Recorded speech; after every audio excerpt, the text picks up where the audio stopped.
안녕하세요. 저는 40대 초반의 주부입니다. 참, 남편이랑 얘들 모시고 살기도 퍽퍽하고 힘들어 죽겠는데, 우리 시어머니는 왜 이렇게 절 못 잡아먹고 안달이신지 모르겠네요. 저희 남편과 저는 형식적인 맞선을 보고 결혼했습니다. 뭐 아는 사람이 소개시켜준 것도 아니었고, 동네에 있던 중매쟁이 아줌마가 싱글에다가 나이도 4살 차이로 딱 알맞다며 맞선 자리를 주선하셨어요. 물론 그 대가는 저희 엄마한테서 돈을 받으셨고, 아마 시어머니께도 맞선을 대가로 일부 돈을 받으신 걸로 알고 있습니다. 각설하고 그렇게 돈 받고 전문적으로 일하시는 중매쟁이가 소개해준 상대니까 적어도 기본은 하지 않을까 싶었습니다. 나름 남자 만나러 간다는 생각에 제법 화장도 예쁘게 했고 앞으로도 중매가 몇 번 더 있을지 모른다며 그날에만 입을 정장옷까지 하나 새 걸로 준비해서는 입고 갔죠. 근데 남편은 생각보다 기본 이상이었어요. 맨날 또래의 청바지 입은 친구들만 보다 회사 다니고 양복 입은 사람을 보니 제가 다른 세계 사람 같다면서 어디다 눈을 맞춰야 할지 몰라 했던 그 시절의 기억이 문득 나네요. 그렇게 좋아해서 결혼을 했고 20대 때부터 오로지 이 남자 옆에서 붙어 살면서 자식도 둘을 낳고 나름 열심히 내조를 하면서 지냈습니다. 그런데 참 우리 시어머니가 별나시더라고요. 막내 아들을 저한테 뺏긴 게 뭐냐 아쉽고 서운하셨는지 아니면 다른 집 시어머니들처럼 그냥 제가 며느리라 미우셨던지 그렇게 뭐 하나 시켜먹지 못해서 늘 안달이셨습니다. 시댁에 가면 남편이 어른들께 인사를 드리고 있으니 저도 옆에서 같이 인사를 드리고 있었을 뿐인데 거기 그러고 서 있지 말라며 저를 망신 주는 말로 불러내서는 인사도 생략하고서 부엌에서 일을 하게 하시더라고요. 제가 그냥 남편 옆에서 멀뚱멀뚱 서 있는 것 자체가 짜증이 나고 마음에 차지 않으셨던 모양이었습니다. 저야 뭐 그 어린 나이에 시집을 가서 어른이 하라면 하라는 대로 해야 했던 때였던지라 별다른 말대꾸를 해보겠다는 생각조차 하지를 못한 채 시어머니 말씀에 굽신거리기만 했죠. 아이들이 태어나고 나서도 상황은 그리 달라지지 않았습니다. 제가 딸도 맘이거든요. 딸이 둘인데 아들 하나 더 낳을 생각을 안 하고 산다며 애들이 말귀를 다 알아듣는 나이가 되어서까지 제 앞에서 아들도 못 낳는 며느리 라며 흉을 보셨고 제가 도시로 이사를 나오기 직전까지는 매일같이 저희 집에 들락날락 하시면서 볼 일도 없는데 일부러 볼 일을 만들어서는 제 옆에 와서 닭다리를 하고 잔소리를 하시다가 급기야 아들 타령을 하며 아들 낳으란 소리를 1시간 넘게 하시다가 집으로 돌아가곤 하셨습니다. 오죽했으면 저희 둘째가 엄마를 부를 때 며느리라며 부르기도 했었다니까요. 옆에서 수시로 저희 집을 찾아오시는 시어머니가 늘 며느리 하면서 아들 타령을 하시는 바람에 둘째가 그 말과 말투를 그대로 배운 것이었죠. 천만 다행히도 둘째는 저한테 아들 타령을 하지는 않았지만 늘 허구한 날 제 배를 만지면서 조그만 배가 튀어나와 있으면 엄마 여기 아들 있어? 하면서 시어머니 말투를 쏙 빼다닮은 채로 저한테 물어보곤 했고 그때마다 저는 온몸에 닭살이 돋을 정도로 소름이 돋아 죄 없는 아이로 혼내곤 했습니다. 절대로 할머니 말투로 따라하지 말고 배우려 하지도 말라며 그때 제 손으로 아이 등짝을 때리던 순간은 아직도 제 눈에서 피눈물이 나오게 하는 기억 중 하나예요. 아무튼 시어머니의 아들 타령과 더불어 집에 하도 찾아오는 듯한 그 더럽고 짜증나는 버릇은 저희 네 가족이 도시로 이사를 가게 되면서 뚝 멈추게 되었습니다. 집이 머니까 노인네가 더 이상 찾아오기도 힘들어했고 저희 부부도 타지 와서 애들 학교 문제에 직장일까지 더해져 각자 정신이 없어 시부모님을 챙겨드릴 겨를이 없었거든요. 그렇게 한동안은 명절에나 가끔 찾아가서 인사를 드리는 것 말고는 절대로 시어머니를 마주칠 일이 없었고 그 바람에 참 이제서야 마음 편히 결혼 생활을 좀 해본다며 전 누구보다도 저희의 도시살이를 좋아라 했습니다. 제가 기분 좋아서 아이들을 더 웃으며 키워내고 더 이상 아들이 없다는 것에 쫓기는 기분을 느끼지 않는지라 남편에게 애먼 닥달을 하지도 않으니 우리 남편도 그런 저를 보기가 좋았나 보더라고요. 이렇게 진작 좀 웃고 살지 그랬냐며 본인 잘못으로 제가 웃음을 잃고 살았던 것 같다고 미안해하는데 그런 말 자체가 얼마나 자지러지게 스윗하던지요. 자연스레 부부 금슬은 더 좋아질 수밖에 없었고 결국 저희는 타이가 아닌 자의에 의해서 또다시 임신을 했고 막내로 아들을 가지게 되었답니다. 그렇게 시어머니가 소원하시는 것을 결국 들어드린다며 씁쓸한 기분이었지만 딸 둘의 아들 하나라니 정말 세상을 다 얻은 것 같이 제 기분도 좋았습니다. 그런데 문제는 저희 아들이 태어나면서부터 다시금 시작이 되었습니다. 시어머니가 갑작스레 손주가 보고 싶어 전날부터 잠을 잘 수가 없다며 짐을 바리바리 싸와서는 저희 집에서 그냥 숙식을 하신 겁니다. 꼭 두어 달에 한 번 정도는 그런 식으로 찾아와서 무작정 제 아들을 보셨고 그럴 때마다 아주 저를 향한 잔소리가 하늘을 찌르셨어요. 대다수는 먹는 것에 관련된 것이었는데요. 남편이 퇴근을 하고 와야 다 같이 저녁을 먹기 때문에 전 그냥 기다리고 있었을 뿐인데 저녁을 왜 6시에 안 먹냐면서 시어머니 입은 입도 아니냐고 저녁상을 2번 차리라고 해서 그 1시간을 못 기다리고 배고프다며 보채는 시어머니를 위해 제가 저녁상을 2번 차려내며 살았답니다. 그마저도 시아버지가 돌아가시게 되며 시어머니가 아주버님 집으로 들어가 사시게 되면서 저희 집을 찾아오는 정도는 더욱 심해졌어요. 아주버님네는 저희 집에서 불과 5분 정도 떨어진 곳에 있었거든요. 첫째 형님이 어려우신지 한 번에 잔소리 안 하시고 밥 달란 소리도 편하게 못 하시는 분께서 그 속마음을 저한테 푸시는 건지 꼭 저희 집에 와서는 밥 달란 소리를 하시며 며칠 굶은 사람 마냥 퍼주시고 계시고 이젠 아들 낳으란 잔소리를 할 필요가 없으니 다른 잔소리를 생성해내시면서 제 귀딱지가 마를 날이 없도록 하셨습니다. 한 번은 시어머니가 동네 산책한다고 막 거리를 돌아다니시다가 저희 집에 오셨어요. 지나가다 들리신 거였죠. 그렇게 와서 하시는 일이 뭐였는 줄 아세요? 샤워하고 며느리가 차려주는 밥을 드시는 거였어요. 바로 오븐 앞에 본인 속옷이며 옷이며 큰형님이 계시는데도 그냥 저희 집에 오셔서는 샤워하고 제 속옷을 빌려가서 입고 급기야 오후 3시여서 점심도 먹었고 저녁 먹으려면 한참 남은 시간이었는데도 배가 고프다고 밥 좀 차려달라고 해서 급하게 된장찌개 집에 있던 반찬들을 내어드렸는데요. 글쎄 그날 집으로 돌아가서 형님께 뭐라 제 욕을 한바탕 하셨었는지 형님께서 저한테 따로 전화가 와서는 동서 오늘 어머님하고 무슨 안 좋은 일 있었어? 라고 물어보시더라고요. 그래서 너무 황당한 나머지 별일 없이 샤워하고 밥까지 잘 드시고 가셨다니 형님께서 하시는 말씀이 글쎄 시어머님이 집에 오자마자 형님을 불러서 앉혀서는 제 유혹을 한 바가지를 하면서 제가 고기 한 점 꺼내주지 않았다고 자신을 무시한다며 아주 질색팔색 하셨다는 겁니다. 아니 집에 고기가 있어야 뭘 구워주던지 썰어주던지 하죠. 갑자기 연락도 없이 집에 들이닥쳐서는 샤워를 하고 밥까지 내달라고 하니 제 딴에는 급하게 있는 재료들로 된장찌개까지 끓여내서 밥을 차려드렸는데 고기 하나 없다는 이유로 뒷담화라니 그것도 제 앞에서 혼내키시는 게 아니라 형님한테 가서 쫄래 정말 기분 더럽고 치사해 죽겠더라고요. 제 앞에서는 분명 고맙다고 잘 먹겠다고 하셨던 양반인데 이거 참 애 셋 낳고 결혼까지 한 마당에 시어머니한테서 학교 다닐 적에도 당해본 적 없는 이간질을 당해보니 형님이 제 편을 들어주시며 역정을 내주셔서 감사하긴 했지만 시어머니를 생각하면 계속해서 열불이 나고 좀 섭섭했습니다. 하지만 그 후로도 시어머니는 줄곧 저희 집을 무슨 노인정 들리는 것 마냥 소리 소문 없이 집 앞에 와서 노크를 하며 오셨고 그렇게 오셔서는 별 할 일도 없는데 TV를 줄곧 보시거나 냉장고를 열어 살림살이 검사를 한다든지 그리고 그 후엔 꼭 자기 배가 고프다며 밥을 차려내보라고 말씀을 하셨어요.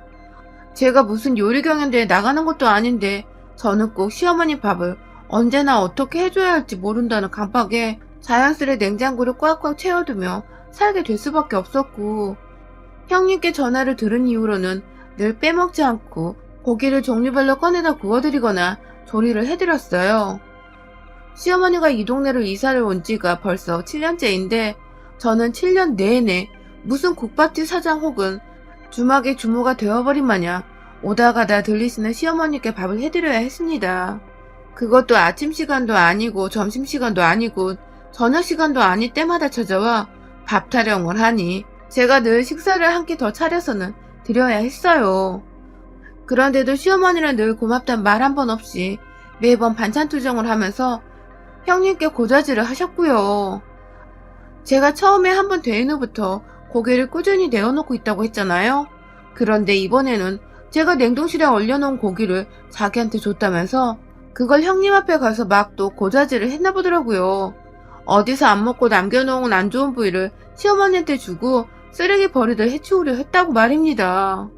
또 한 번은 저희 친정어머니가 김치를 보내주셔서 그걸로 진득하게 김치찜을 끓여서 드린 적이 있었어요. 당연히 고기를 원하시니까 돼지고기를 넣은 찜으로 만들어서 말이죠. 그런데 그걸 그렇게 맛나게 침까지 흘려가며 잡숴놓고는 집으로 돌아가셔서 형님하고 아주버님 계신 앞에서 지 엄마 김치 해줬다는 티를 팍팍 내는 바람에 내년엔 나도 이 나이에 며느리를 위해서 허리 부셔져라 김치 담궈야겠다 하며 거의 울기 직전으로 혼자 속상해하다며 한숨을 푹 내쉬었다는 겁니다. 아니 그렇게 맛있다고 밥 한 공기까지 더 리필을 하신 양반이 갑자기 김장 타령을 해대며 제가 자신에게 눈치를 줬다고 거짓말이나 하고 있고 말이야.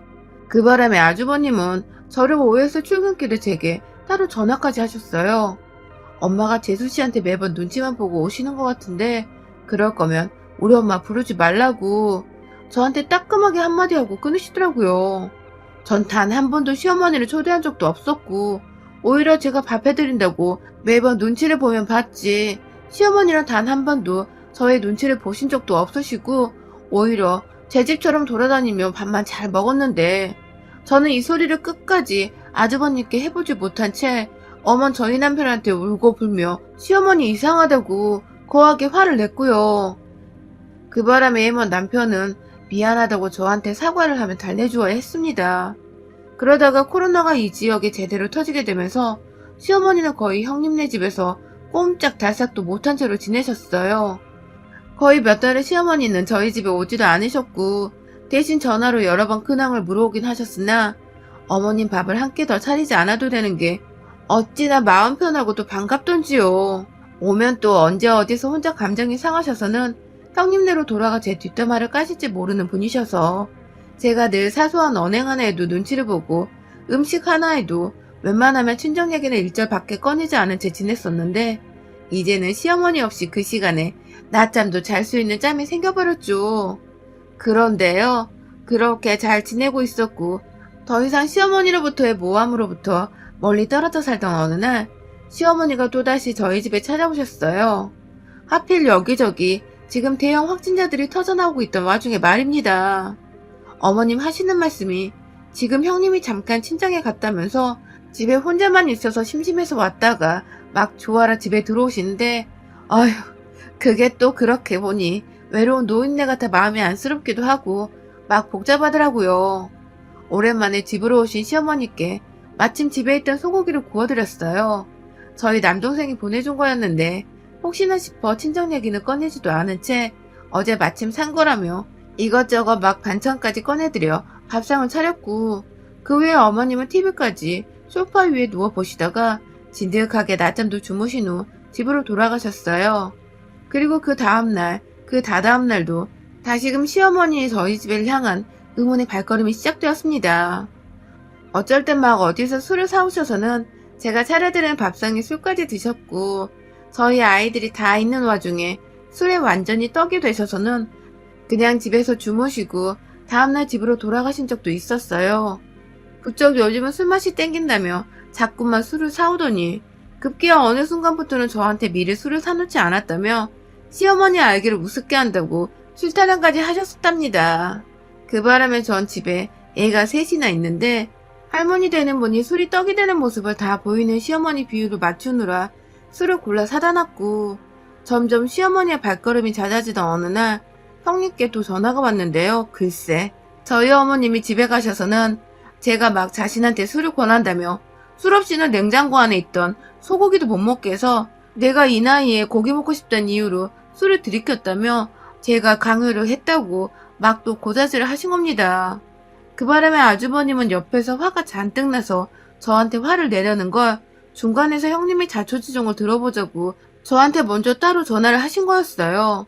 제가 사실대로 말하며 계속 우리 집에 요 며칠 와서는 술을 사가지고 와서 드시더니 나중에는 제가 먼저 구비를 안 해놨다고 화를 냈다며 말씀을 드리니 형님은 또 형님대로 말이 완전히 다르니까 누굴 믿어야 할지 모르겠다는 식으로 또 말을 하셨습니다. 진짜 시어머니 한번 제대로 모셔보려다가 애먼 오해만 사고 급기야 제가 완전히 쓰레기 같은 며느리가 되어가고 있더라고요. 절 믿던 형님조차 시어머니랑 말이 너무 다르다며 이 노인이 굳이 며느리 집에 가서 술을 마시고 올 이유가 뭐가 있냐며 자기한테는 사실대로 말해달라고 하는데 전 저대로 미쳐 돌아버리겠고 말이죠. 그 와중에 다음날 다시 시어머니가 집에 오셨어요. 근데 역시나 이번에도 집에 들어오시자마자 술 타령을 하시더라고요. 제가요, 한켠에 핸드폰 녹음까지 준비해놓고서는 시어머니랑 대화를 했는데요. 제가 절대로 술은 안 된다고 하자 며느리 주제에 늘 제멋대로라면서 시엄마가 술 한잔 하라는 것조차 이러쿵 저러쿵 한다며 막 욕을 하시더니 급기야 술 내놓으라고 막 냉장고를 뒤지면서 찾다가 소주 한 병을 발견하셨어요. 그리고는 이내 뭐라도 먹게 밥이라도 차려내라고 하시는데 정말 이러다 또 형님네 가서 고자질 하실 게 안 봐도 뻔하더라고요. 어머니께 어머님 왜 자꾸 저희 집에 와서 술을 드시는 거예요? 하고 말씀드리자 시어머니는 제가 만만해서 이 집에서 술을 마음껏 마셔도 된다더군요. 그래서 제가 아무리 만만한 며느리라고는 하지만 어머님이 술을 마셔놓고 형님한테 가서 이상한 거짓말을 하시는 건 안 되죠. 하고 말씀을 드리자 시어머니는 이내 니네 둘이 내 얘기하고 다니니? 하며 술잔을 펑 놓더니 이것들이 진짜 보자 하니까 하며 들고 있던 그 술잔을 저한테 그냥 예고도 없이 던져버리셨어요. 제 이마는 그 잔에 부딪혀 좀 따끔거리고 잔은 바닥에 떨어져 깨져 있고 당황해서 어머님을 쳐다보니 어머님이 그러시더라고요. 만만한 년인 줄 알고 왔더니만 이거 완전 뒤에서 지 형님이랑 내욕하는 재미에 빠져 살았다며 큰애는 같이 살아주기라도 하는데 저는 도대체 뭘 하고 있냐고 말이죠. 아무것도 안 하고 얘만 새 키워 사는 주제에 자기가 두 눈 뜨고 살아있는 동안 팔자 늘어지는 꼴을 절대 안 보고 살 거라며 저한테 제가 아무것도 고생하는 거 없이 사는 꼴이 보기 싫어서 자꾸만 저희 집에 오고 밥 해달라 하고 술 달라 하고 낮잠 자고 잔소리 해대시면서 야금야금 제 속을 갉아먹으셨던 겁니다. 아주 의도적으로 말이죠. 며느리가 그냥 집에 있는 그 자체만으로도 짜증이 나고 성에 안 차셨던 것이었죠. 아휴, 이마는 지끈거리고 바닥에 유리 조각이 불안해 제자리에서 움직이질 못하다가 앞에서 소리를 고래고래 지르며 애 셋을 키우는 주부한테 네가 하는 게 도대체 뭐야? 하면서 놀고 먹고 할 거 없는 백수년이라 짓거리는 시어머니를 그냥 두고 볼 수가 없었습니다. 녹음은 그 정도만 해도 충분했어요. 녹음을 그만하고 부엌 서랍에서 땅콩을 꺼냈습니다. 이건 그냥 제가 시어머니가 하도 술을 찾으시니 중간중간 안주용으로 음식이 떨어질까봐 또 노심초사하며 시장에서 사놓은 대용량 땅콩이었는데요. 원래는 구운을 식힌 후 드려야 했지만 굽고 말고 더 이상의 노동이 불필요했던지라 시어머니 면상에다가 국주걱으로 땅콩을 퍼서는 확 그 알들을 다 던져버렸어요.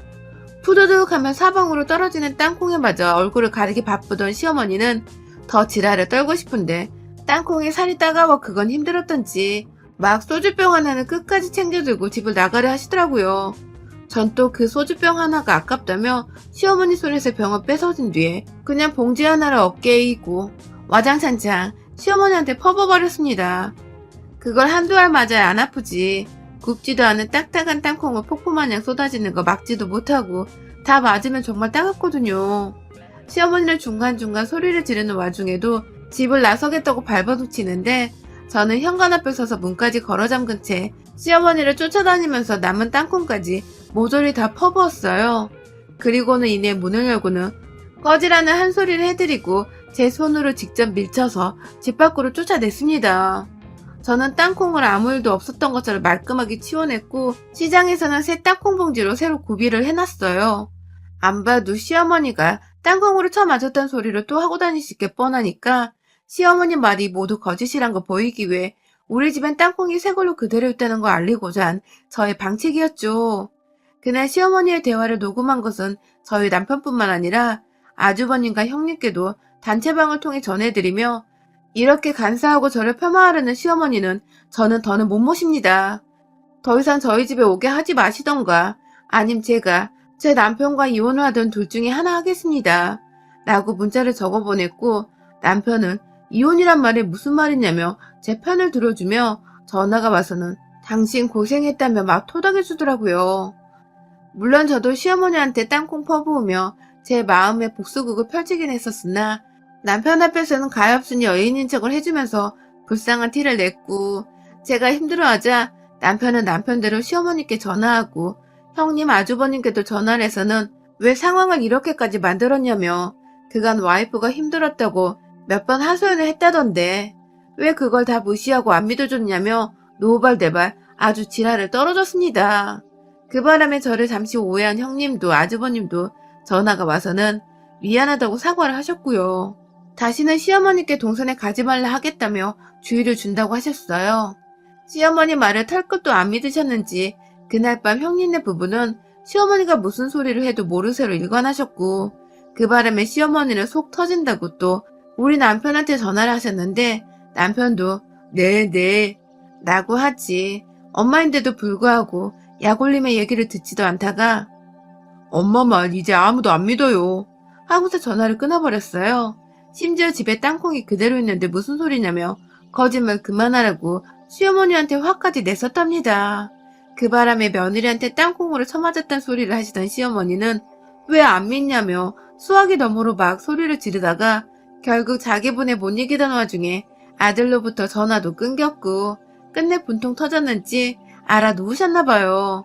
형님께 들어보니 방에서 머리끈 쥐어싸매고 나오지도 않고 계신다며 그 와중에 저한테 또 당할까봐 무서운지 직접 전화도 안 하시더라고요. 장깨불에서 시어머니 제대로 골탕 먹이고 복수까지 내 손으로 완벽하게 해냈던 후기였습니다. 아직도 땅콩을 보면 저는 그렇게 속이 뻥 뚫리는데 우리 시어머니는 땅콩을 보면 치우라고 하시나봐요. 여러분의 생각은 댓글로 남겨주세요. 오늘도 시청해주셔서 정말 감사합니다.